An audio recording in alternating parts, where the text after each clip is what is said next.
This is Python's Paradise. This is your host, Greg Gilbert, aka the Python Hyena, straight out of Fredericton, New Brunswick, Canada. And folks, we are celebrating the 25th anniversary of the game, which I saw in theaters when it came out. And we're also celebrating the music career of somebody from that movie as well. And I gotta say, she's gorgeous. Folks, I give you the very lovely, the very stunning Anna Katarina. How do you do, Anna? I'm well, thank you. How are you? I'm doing great. Just did an overnight shift at the hospital because I'm a COVID cleaner there, and Oh, uh, wow. and uh, I was like, wow, I'm looking forward to doing this, and happy to have you on here. Here we are. That's October the 16th, 2022, and getting into that fall territory. What's it like where you are? I'm currently in Winnipeg and it's been really cold. It snowed a couple days ago. Um, yeah, so I'm dealing with a very early winter for me. Well, you know what? Those folks in California, I tease them a lot about what they consider cold. Yes, it's true.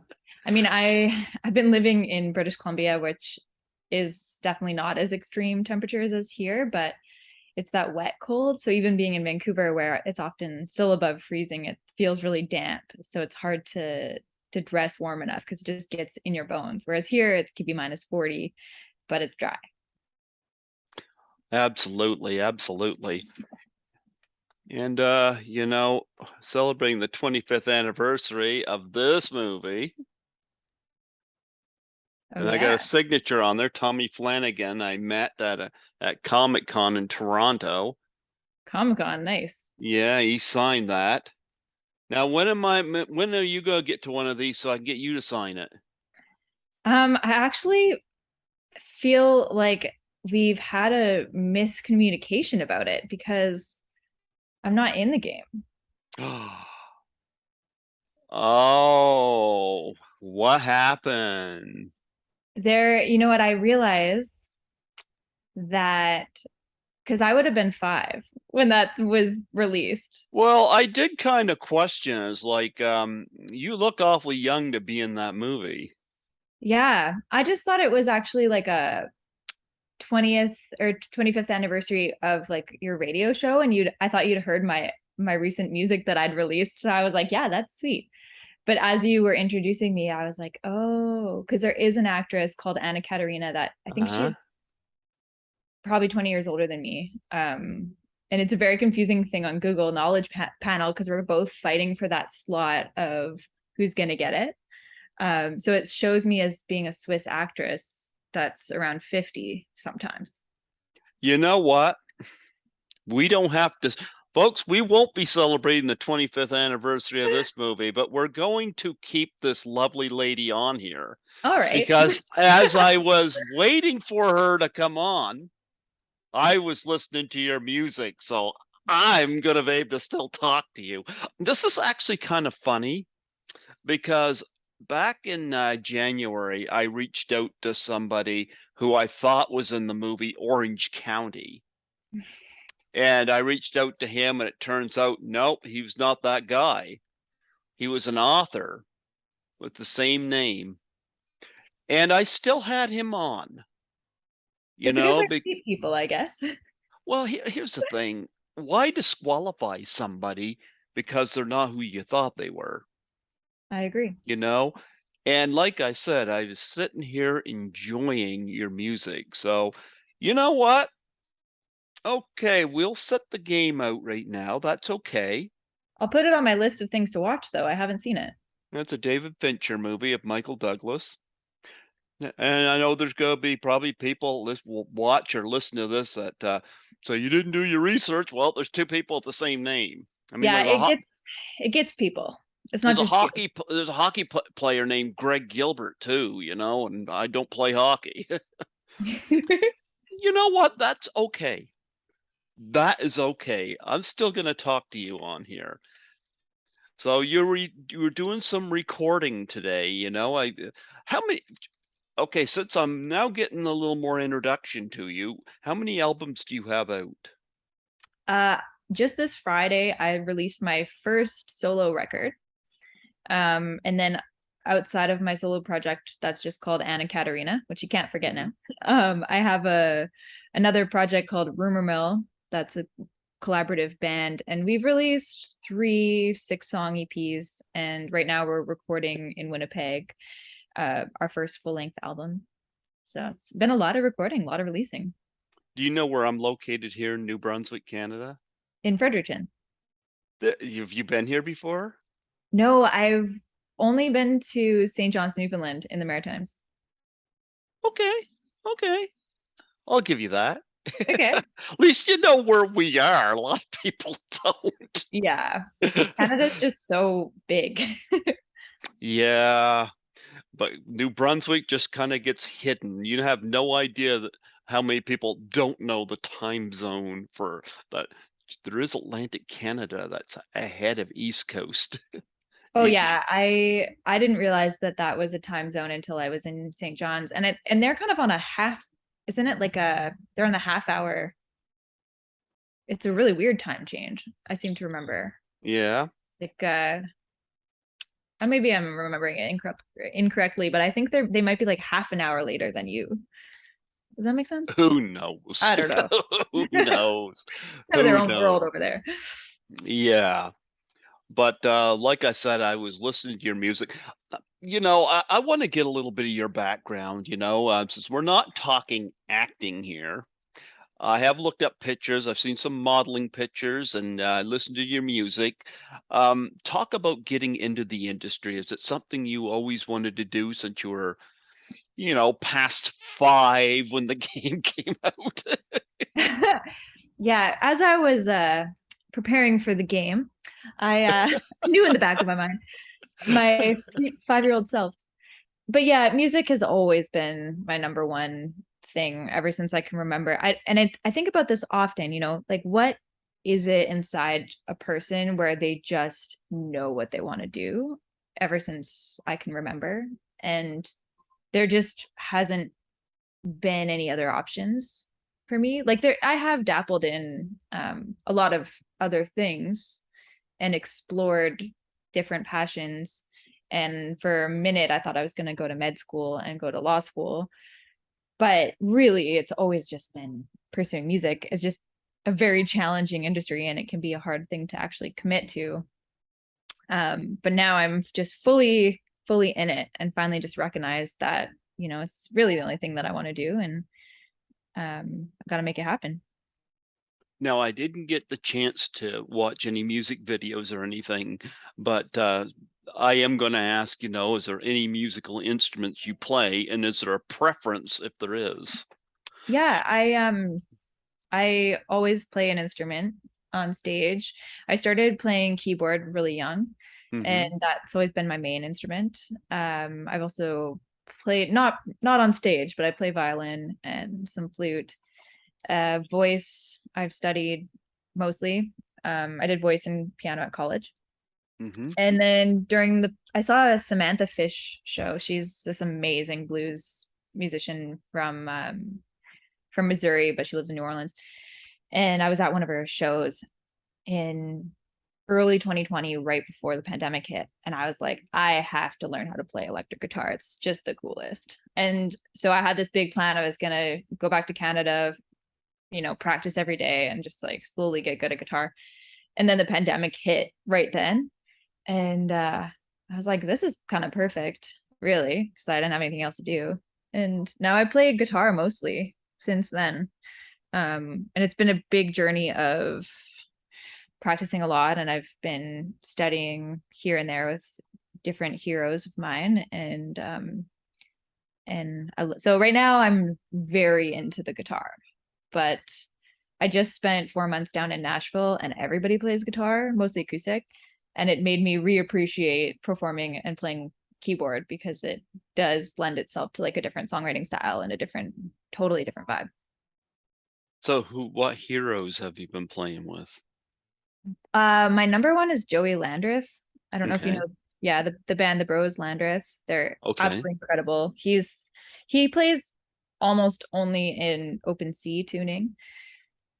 So, and mostly we just talk about the instrument and music and the approach to life, and it's been really amazing. I'm currently recording with Murray Pulver. He was in the Crash Test Dummies, and he produces albums for a lot of big names in Canada. And he is, I didn't even know this about him, but he's an amazing guitar player. So I've been learning a lot from him.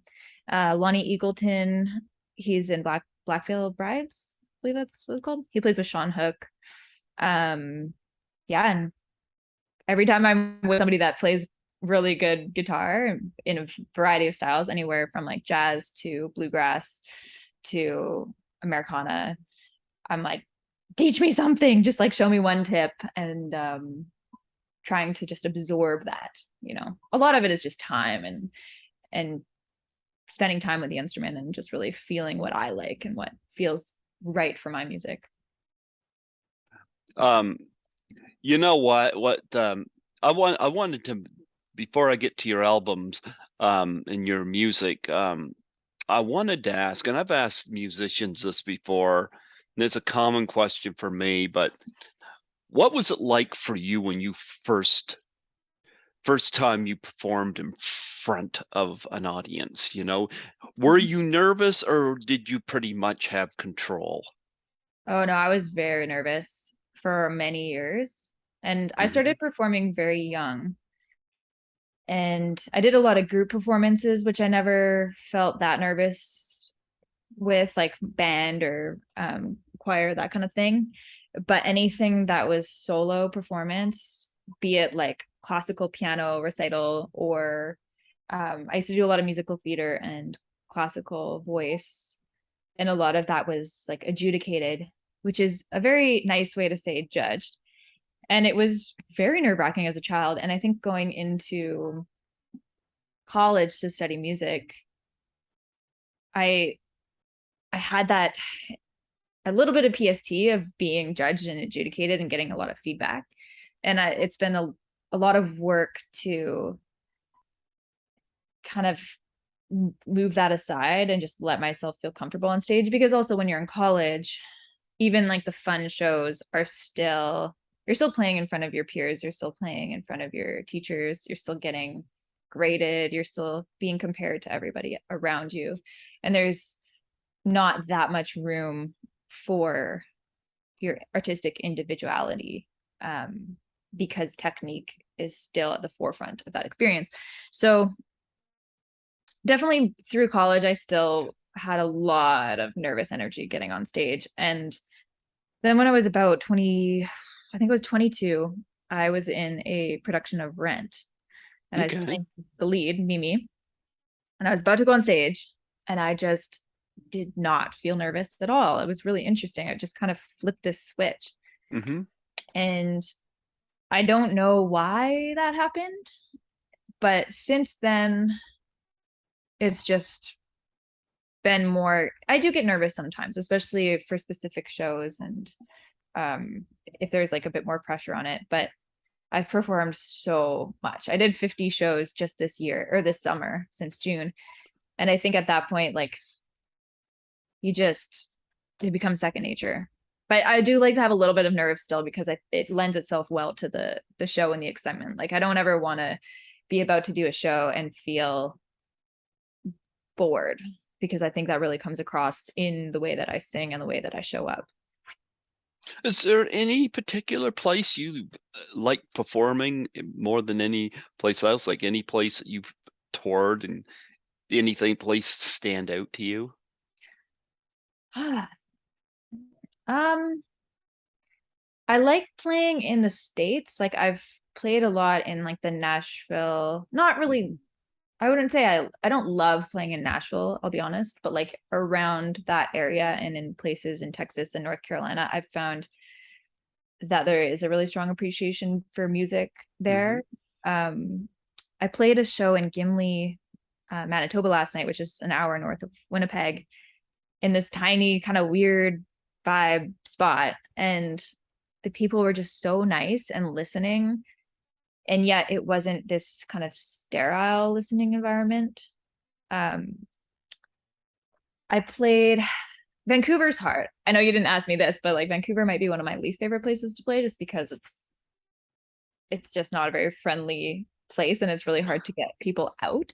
Okay. And then when you're there, people are very just less emotive and less outgoing and friendly, which is totally fine. It's just a different experience. But my favorite kind of venue is festival or something that's geared to listening to the music, but people still feel comfortable, getting up and having a drink and they're not talking over you. So you're not background music, but it's still a very like comfortable, cool place. It is weird when playing like theater shows Mm-hmm. where it's just dead silence. Um, that to me, I've played a couple as a duo where I'm oftentimes like the only instrument and it just feels you feel naked, completely naked on stage because there's just no other sound. Like, you can hear every tiny mishap or like buzz or anything. So that's just something to get used to. Well, you know what? Well, I was getting ready for the game. I'm gonna laugh about that, Yeah, me and too. I'm keeping that in the interview because I just love it. It's a but nonetheless, I'm glad I was listening to Susanna Katarina Complete, and my favorite song. Actually, I'm gonna be frank with you. I liked every song. Thank you. Yeah, but my favorite was "Let You Down." Yeah, cool. Okay. Yeah. Talk about that song, because is it somebody let you down, or did you let somebody else down? What are you trying to convey with that song? Yeah, it's actually, I mean, the message of the song is actually, I won't let you down. So we named it Let You Down just to kind of skew the expectation of what the message is. But it's a duet with Hmm. Vancouver artist Chris Soule, and it was produced by Sean Hook. And I actually Chris Soule is my boyfriend, and we wrote it together, which is funny because it's so the opposite of our relationship. Like we've never let each other down at all. So I don't know. It didn't really stem from like our experience together, more Hmm. definitely relationship experiences in the past. So I guess you could say maybe past relationships where we were let down and let other people down, but in this one, we're just not going to let that happen. I'm not let down, even after finding out you weren't in the Michael Douglas movie. Yes. Okay. Cool. So I'm keeping with the theme of not letting anyone down. It Um, was a really nice song. I actually went back and listened to it twice. Thank you. I love Yeah, that. Yeah. yeah, I enjoyed that one a lot. Um, Another one that stood out to me, and kind of in a comedic kind of way. Where is it? I know I'm going to recognize it when I see it. What are you listening on Spotify? YouTube. YouTube. What is it? I hope I updated that. I just released. Let me see. Oh yeah. Did I? Oh man, I have to update that. I just released my album and it's not even on there yet. Oh, I can't think of what it. I was wondering if you were talking. Okay, because you're Canadian, but I was wondering. The song kind of reminded me. I was wondering if you were talking about Donald Trump, Oh, because there's people. a yeah, because you were talking about having your mouth taped and take your body, and I was thinking about Donald Trump during that whole song. Now, what were you really talking about during that? Was it a Trump song? Donald Trump. I was, yeah, absolutely. I wrote Okay. it. I wrote it like right during the election, and I was taking this songwriting workshop online, and it was a songwriting workshop on writing political or activism songs, which I have a song called Only Love, that I Mm-hmm. released in 2020 that's kind of a softer version of a political song. And the exercise for this workshop was to write a song with or as a conversation with an artist or a pre-existing song. So I am a huge Sheryl Crow fan. She's got a few pretty powerful songs like Redemption Day. I think Women in the White House, I think it's called. She released a few during the pandemic that were kind of surrounding that the election. And so this was my response in our made up conversation. Um, and it is about Trump, but it's also about so many different unfortunate political situations. You know, we could talk about a million unfortunate circumstances where this fits and a lot of different men it applies to. So when I wrote and recorded the song, then Biden got voted in, and I was like, I mean, great, very happy, but also, shit, my song's not relevant anymore. And unfortunately, it still really is. And I hope Mm-hmm. that we can get to a place in our society where my song is an amazing piece of history and no longer relevant. Um, yeah. The funny thing is, like, I thought that that's kind of why you wanted me on the show because it's called People Games and it tied into the theme of the game. So I was like, yeah, that makes sense. Um, yeah. Well, I found interesting too because now the lyrics are not coming to my head right now. I clicked on the link that you had in the email, so that's where the song came up. But mentioned oh, how did it go? Something about being a I'm gonna get this wrong because I don't have it right in front of me, but you being a woman. Yeah. I Yep. say,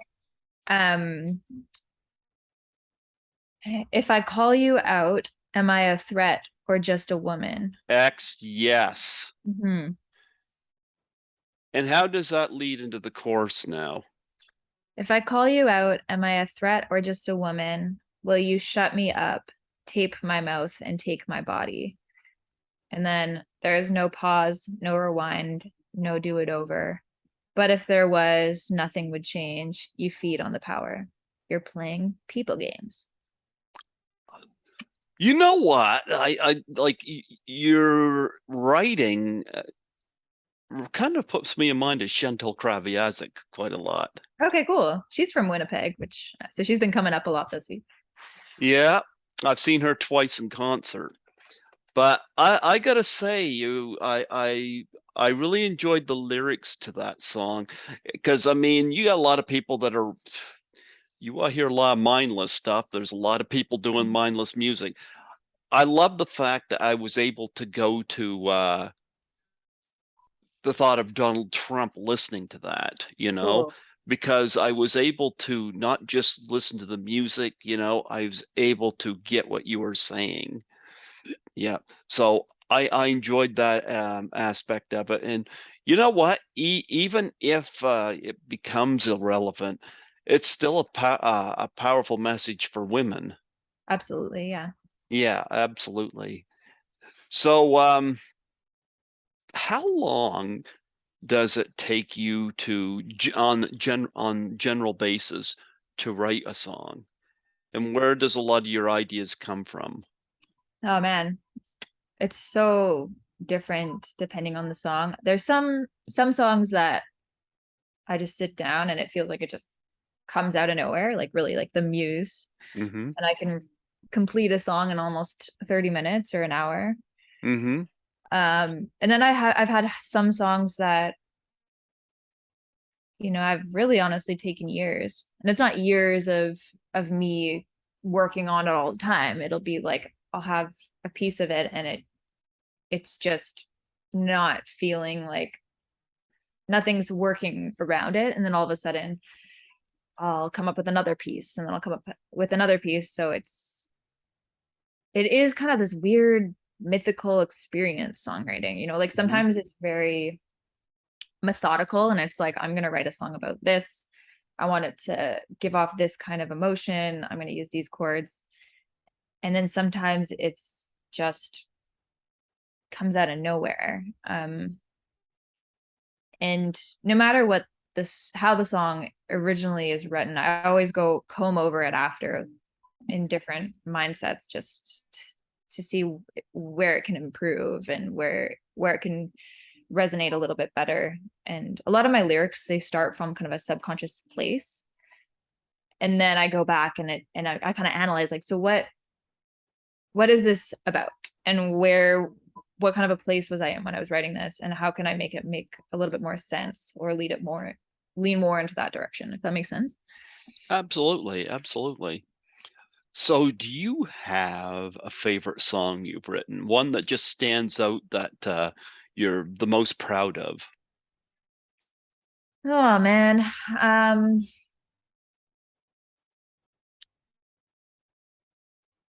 Now, the ones I heard, I enjoyed every one of them that was in that email. So, but I did have a favorite. But nonetheless, what would you say your favorite? I have a song called December, and I really I really like it. It's a newer one, but Hmm. it's different. I like how the production ended up on the recording. It's a very personal song to me, but I think if you're listening to the lyrics, it also conjures a lot of great imagery. Hmm. Um, I think maybe like my one of my best songs in terms of songwriting is a song called Gracie. Okay. And a lot of people, I've gotten just so much great feedback on how it resonates with them emotionally, which is Hmm. always a big indicator. I think People Games is great, and that's kind of that. I wrote that really quickly as well, and sometimes I read the lyrics and I'm like, wow, these are really good. And I think it's important to be able to do that with your own songs, because we spend so much time in trying to better ourselves and become better everything in this industry. So it's a cool feeling to like look back and be like, wow, I really nailed that. Um I could just picture you sitting there. It's like, oh, gee, he did it again. Oh, gee, how yeah, do I cope? yeah. Now, this sounds completely unrelated, but I couldn't help, and I know the song is probably not inspired by it, but Golden Days, I kept thinking of Golden Years by David Bowie. Yeah, I mean, not inspired by it, but we could stick them on the same playlist. Well, he just has golden years. You're taking it every day. He's Yeah, I think you should try to find the gold in every day. There you go. There you go. You're my gold today. Yes. Yeah. Now I noticed too on there too when I was looking you up, you got some modeling pictures. Is that something you do a lot of as well? I was doing a lot of modeling before the pandemic, uh, Mm-hmm. and I got to travel for it a lot, and it was great. And then I was kind of just ready to move on, Mm-hmm. um, about the time when the pandemic hit. And it was also, it's easier to make like more immediate money modeling. And it's Mm-hmm. such a like, somebody once asked me, like, so what do you prefer and what's harder, music or modeling? And I just like laughed. I was like, modeling is so easy. Like, and it's not. And I don't want to degrade anybody who does it, but it really is pretty, like, once you get a handle on it, it's not, I don't know, you just show up and get your photo taken kind of, and do the right, you do your thing. So I was finding I was getting bored and I was feeling unstimulated by it. And I don't know, it's just kind of a weird industry. Like, honestly, it can be really fun. And if you're working with the right people and modeling for the right kind of things, it's cool. And I still do a little bit of that, but um I knew it wasn't the job. You weren't exploited, were you? No, I was always very careful, and um I I made some interesting choices. I And gotta say, I like the ones that I know there's a picture on that it was in the email on your that you sent me. I think it's got like blue and yellow. Yeah. Those are all really nice pictures. Yeah, and those ones I did like specifically for my album Hmm. branding, and I love that. Hmm. So yeah, now I really like enjoy working with artistic photographers. Hmm. That's my friend Corey Wood out of North Carolina who took Hmm. those. And if it's like music related, I'm still super into it and I love it. And but then it's no longer a job, I'm not getting paid for that kind of stuff because it's for me.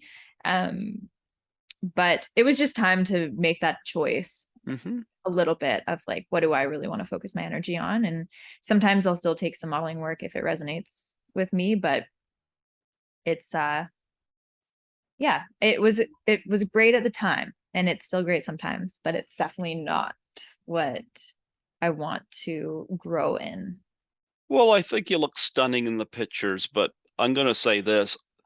I think the music will be more rewarding for you, especially with the way you write. And of course, that goes with performing on stage, and Mm. you got into playing the electric guitar. So I think there's further avenues you can go with music. I mean, I'm gonna question you if you bite the head off a bat like what Ozzy Osbourne or somebody did. You Yeah, start good. to Yeah. Not really my thing. but but nonetheless, yeah, you're a great writer in terms of the lyrics uh, you convey, and I like the fact that you convey different things, you know. Thank you. Yeah. Yeah, I like that. So modeling's fine, but I gotta say I think your music is definitely your strongest point. For sure. It's just a totally different thing. Like I imagine modeling has no depth to it, Hmm. it's like a little puddle and then music is a deep ocean of growth and depth and emotion. Hmm. It's just a totally different thing and how that's why I want to put my energy into music because it really gives back a lot. Now you mentioned Spotify, it's what I still have CDs, and I'm gonna be frank. I grew up in a time when like my parents still had an 8-track machine. Cool. Yeah, I've got some vinyl records here, and I remember those days, and I gotta tell you, a lot of people are missing out, especially when you bought records, and they had the sleeves and all the artwork and stuff like that. It was really rewarding to buy an album. And with online, it's like people are missing out on that. Now, are you making like a hard CD, or is everything just online for you? Do you not see a point of doing CD? What's your process here? I do see a point of doing CDs and it Hmm. surprises me, but I would say at almost every single show I have one person at least ask if I have a CD for sale and I'm not ordering thousands or even hundreds, I have probably like 50 or 100 at a time because they don't sell quickly, but I think the people that I'm actually getting vinyl as well Ah, is really nice. exciting. But the people that buy CDs and that buy vinyl, they're the ones that are going to become your fans and they're the ones that are going to intentionally put your music on to listen to. Whereas Spotify, I mean, such a love-hate thing with Spotify. The benefits of streaming services is that you can reach a worldwide audience really easily. Um, there's no upfront manufacture costs if people I don't really I'm happy to pay those because I know it's an investment, but some people don't want to. And you also get a ton of data in terms of how many people are listening, the demographic of those people, and where they're located. So it's really helpful for finding your touring markets or where to target radio campaigns, that kind of thing. So it's a great tool, but it really has taken away the authentic listening experience of you're choosing the record to put on or the CD to put on and you're going to listen to that. And even like as a kid I remember loving to go to like A&B Sound and HMV and listening to the records and CDs and saving up my $20. And it was an activity after school. It was like going home and like listening to the new Christina Aguilera CD, whatever. And yeah, it's really sad because so many great bands and so many great songs just become immediate background music, and people just take it for granted because it's just always playing and nobody actually knows or cares who they're listening to. And that's the problem with like playlists. I love playlists. I love listening to music. I love listening on Spotify, but you throw on a playlist and maybe that playlist has a ton of listeners, but they're not listening to you. They don't know it's you. They're probably not even hearing your song in the conscious mind when it comes on because they're busy doing something else. So it has really shifted the way that people listen to music in a way that's sad. So I do like to encourage people to buy hard copies, and it's always great to just be able to say yes when people ask if they can buy something related to your music. Okay, am I able to get a vinyl? Yes, but I don't have them yet. But Okay, it's when I do, okay. it's a huge waiting period right now for vinyl, but I would love to mail you one. So I'll definitely keep Well, you I posted on that. I don't want you to just mail. I want you to sign it. I will sign it. Yeah. Cool. Yeah. See, you weren't in that movie, but yet you made a possible sale from me. There, look at that. Look Perfect. at that. I always look for opportunities, and stuff like this happens, and this is like the second time this year um, this has happened, but I don't turn people away, and I kind of looked at you in these pictures, your modeling pictures, like, was she really in the game? I just It's like aged so well. you aged incredible, you know? And but nonetheless, I got to sit down, and in a way, I'm kind of glad you were late coming on here because it allowed me to listen to your music because I forgot when I looked because I sent the message out to you, I'm on here ready, and I forgot you had that link on there. Yeah. And Thanks for checking so it out. I listened to everything that was on that particular link, and and I liked every song I heard. And I'm not just saying that. I liked every song I heard on there, Yes. so you've definitely got some talent. And yeah, I would like to when the time comes. I'd love to get a vinyl. Perfect. I will definitely I'll put you on my email list for when I get that. It might be a couple months, but I'm hoping Sure. it'll be sooner than that. We'll see. There you go. Do you have any charities that you're passionate about that you like to plug on here? Um, I wish I had a good list because I feel a bit like a bad person because I don't. I'm very partial to supporting the SPCA. Um, I don't, I'm like more of a animal person than a people person. Um, so yeah, I think anything that kind of supports animals and things that are being affected by humanity negatively, if that makes sense, like different environmental causes. Hmm. But no, I should look into more charity things.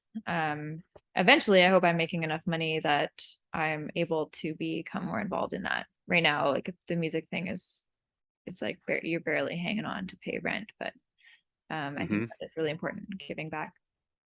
I have a kitty. He's Oh, somewhere. He's somewhere hiding here. Do you have a pet? I currently sort of live on the road because of the music thing and trying to figure out where I actually want to settle down for a little while. But Hmm. we have a family cat, actually both at my mom's and my dad's. I spend more time with my mom's cat, and oh my gosh, she's so beautiful. She's huge. She's a Norwegian forest cat, and she's so fluffy and she's just so beautiful. Like she's so cute. So cute. I miss her, obviously. Okay. Now, when I sleep, I can feel the thud on the bed, and the cat will walk right up to my shins. He'll hop over my shins, and he'll walk only so far, then pause. Then he'll walk up and he'll stare me in the face. And I'm like, Skittles, your uptime and my uptime are very, very different. Yeah, cats are very nocturnal. And then the other thing my cat likes to do, he'll get on top of me. I have a CPAP machine because I have sleep apnea. I'll have a thing my nose, my cat got up there, stares in my face, and starts purring and rubbing against it. Oh my God, it's so cute though. Yeah, yeah. Does your cat do stuff like that to you? No, it's a big goal of mine to get her to do more of that stuff, but pretty, she's very tolerant and she always wants to be around people and you can pick her up and swing around and do whatever you want to her. But she won't go seeking affection. So she'll like come sleep on the bottom of my bed sometimes and it's a very, exciting event for me when she does Hmm. that. She's also partial to men. So she's very flirty. So we will have like friends over and they'll sleep over and um like my best friend was house sitting with her boyfriend and she woke up in the night and the cat was just lying on Doug's chest staring at him in the face. Was he So creepy. was he He was asleep? Yeah, he was asleep. Super creepy. But like she would never do that to me. Did she? Um I hope she took a picture of it. I don't think she did, but I told her next time she better because it's so funny. That actually sounds pretty funny. I And, know. and, and him just like I can feel it when my cat I can feel it when he gets on top of me, but Yeah. She's big. I She's like think 15 pounds. I think that's funny. He must have been in a real deep sleep. I guess so, hey. Now, I want you to plug your YouTube channel and any web pages or social media that you have to offer where people can reach you. Awesome. Yeah. My name is Anna Katarina, all A's. And any social media, I'm basically at Anna Katarina Music. So that's YouTube, Facebook, TikTok, Instagram. My website is www.annakatarinamusic.com. I love hearing from people. So if you check out my music, I just dropped an album on Friday. It's called Daisy Chain. And a lot of the songs that we were chatting about are on that one. So if you listen to it and if you like it, please send me an email or a message on Instagram. Yeah, it's also for sale digitally on Bandcamp. But I hopefully will be doing a Canada-wide tour next summer or next fall. So definitely, I love playing live. Like I love recording and I love playing live. So definitely in the music industry to be playing shows. So hopefully catch some of you guys at one of my shows. I love that title, Daisy Chain. Yeah. Talk about that title. So it's interesting. So I actually recorded this record back in spring 2021 Hmm. and it was my first solo project because I was really more invested in my other project, Rumor Mill. And the pandemic hit, and I realized like I really need to start my solo project as well. It's really important. I have a lot to say, and it's also just good to have something that's all yours because you take it with you wherever you go, and you're not dependent on anybody else. And I got really inspired, so I recorded this record, and I didn't put it out for a while because I was trying to get the branding going because not only was I creating this record, it was also kind of the first time that I was really putting myself out there as an artist on my own. And then about a year later, I was living in Nashville, so this past spring, and I went to visit my dad in North Carolina, and I did a photo shoot with my friend Corey, and he had this daisy jacket, the blue jacket that I'm wearing in the photos, and this yellow background. And I was like, this is cool. So we did a whole bunch of different photos with a bunch of different outfits and different stuff. And the theme just like came to me when I saw them. And I was like, this is going to be the whole branding. It's going to be blue and yellow and white. And I'm going to use these for the singles, this for the album. And I just thought Daisy Chain, it makes so much sense because the record is really a group of 7 songs that aren't really related to each other. So it's kind of the opposite of like a concept album. And some of these songs were written like right during the recording process, like Golden Days was the last song I wrote on it. And the oldest song for Ellie, which is one of my favorites, I wrote in high school for my little sister, which was a while ago.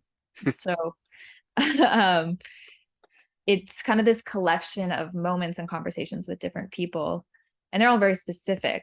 And then it's all linked together with the theme of my own narrative. And I played almost all the instrumentation on the record as well. So it's a very personal project in terms of the music that's behind it. But all the lyrical themes are just feel like these daisies that are just chained together. And it just all of a sudden came to me, and I was like, oh, this is why I haven't released this record yet, because I was waiting to like for the inspiration of what it represents inside of me. And so that's where Daisy Chain came from. Very poetic too. And so is your lyrics, very poetic. I like that, you know. Here's what I'd like to do. Maybe next year, right about this time, when you probably got more stuff out, and maybe by then I'll have my vinyl. Yes, Yeah, I would love to have you come back. I'd love that. Yeah, because I gotta say, it's funny because I went into this interview going for one thing, and this has been so great having you come on here and talk about your music, and I really loved it, and I'd love to have you back, put you on my roster for Nick for 2023. So I think that would be awesome, and I'm really very happy to have had you on here today. This has been so great to have been able Yeah. to talk to you. Yeah. Thank you so much. This has been awesome, and I'd love to come back next year. I'll also Mhm. send you some of my music if you want to stick it on the show ever. Oh, absolutely. Actually, you know what? When I do my live show, because I used to do these by interview by phone at the station, but when the pandemic hit, we went into lockdown. This Mhm. became available, and you know what's so nice because people get to see my messy apartment behind me. Yeah, it really humanized a lot of things, I think. Well, you know what? It's so much easier to schedule as Yes, opposed to seeing if the studio's free, at the station, and but I will definitely like play your music when I do live shows. amazing, Yeah, cool. I'd be happy to do that. Absolutely. Um, th this was wonderful. This turned out way better than I could have ever expect, So don't let anybody discourage you. Keep the writing. You're obviously very good at it, and keep finding inspiration and things. I mean, obviously, you wrote a great song based on Donald Trump, so Mhm. so I think you're in the clear in terms of uh, your subject matter, but I Perfect. think you're very, very poetic. So, and I like that kind of songwriting because I know I couldn't do it. Sometimes it feels easy and sometimes it feels hard. You make it sound easy. I'll tell you that because, like I said, listen to these songs. Thank It you. was yeah, absolutely, absolutely. Before I let you go, would you mind doing a plug for my show? Sure, I'd love to. Yeah, just state your name and say you're listening to Greg Gilbert on Python's Paradise. I'm Anna Katarina, and you're listening to Greg Gilbert on Python's Paradise. Absolutely, absolutely. Folks, keep an eye on Anna Katarina and check out her YouTube channel and check out her webpage and check out any place she's got music. Because I tell you, I listened to one of those albums online here and not one bad song. And yes, I'll be more than happy. I'll PayPal you the money when the time comes for a vinyl, and I'll more than happy purchase one and you sign it for me, and then I'll have you back again next year, and we can show it off on here. Yes, let's do it. You should do T-shirts and everything. I do have t-shirts actually. Do ya? I do. They're on my website, and I can send you a pic. You know what? I didn't get to explore your website heavily, but yeah, I'm an extra large guy because that way stuff can go through several watches, so Totally. yeah. Okay, how much are your t-shirts? They right on the website they're 40, which covers shipping. Okay. Yeah, Yeah. are they like the pitch like the yellow and blue album cover? What are they like? They're different. I can send you a photo, and then they're like it is a photo of me, but it's also art. It kind of looks kind of Mm-hmm. retro. I got Okay. a woman in California design them for me, and I get them printed ethically at a print shop in Victoria, British Columbia. Okay, I'm going to order a t-shirt. I got a convention in Toronto, or actually Niagara Falls, I'm going to next week, so I will get to it. But I'll Oh tell you yeah, what, yeah, no rush. but I'm yeah, but actually won't be able to ship any out until November, anyways, because I'm out of town. But I would love to send you one. We can also yeah, just do it off the website for a bit cheaper if you want, because that I'll send you an email. absolutely, Okay, absolutely. I would love that. perfect. It was wonderful meeting you today. Thank you so much, and thank you for the beautiful music. You're welcome. Keep doing what you're doing. This has been a blessing today. I'm so glad that this interview happened. Thank you. Me too. Absolutely. Absolutely. God bless you. Enjoy the Winnipeg weather because Yes. it's going to get into that winter time and Yeah. not I'm so actually much. going to Mexico on Wednesday, so I have a lot to look forward to. There you go. There Yeah, you go. Anyway, you take care. God bless, and keep writing and keep performing. I will. Absolutely. It was great meeting you. Take care. Bye. Bye bye.